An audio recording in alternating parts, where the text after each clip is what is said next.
Now, this has been on my mind for quite a long time, and I really wanted to rant about this today.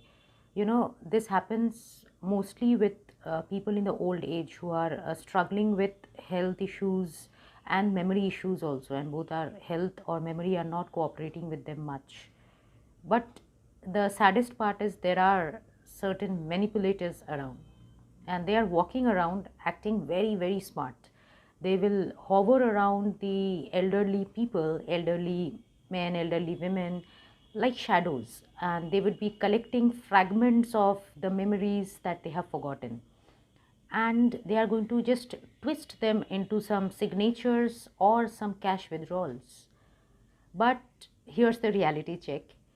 If you need someone confused and vulnerable to feel powerful, you are not cunning. You are extremely pathetic and miserable.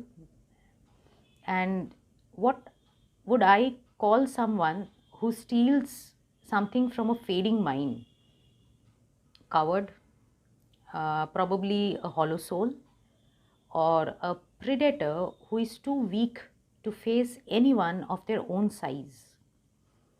They are the parasites who are feeding off the confusion of the aged people.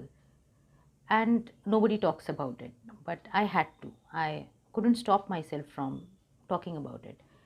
Every lie they have whispered are going to echo back to them one day, probably louder than their greed and sharper than their evil intentions.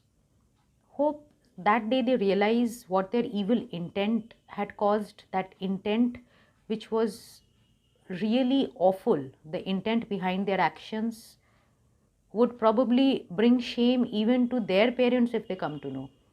And probably they would try to change themselves that day. And if they do not even decide to work on themselves, even after realizing, I feel it's their loss as human beings.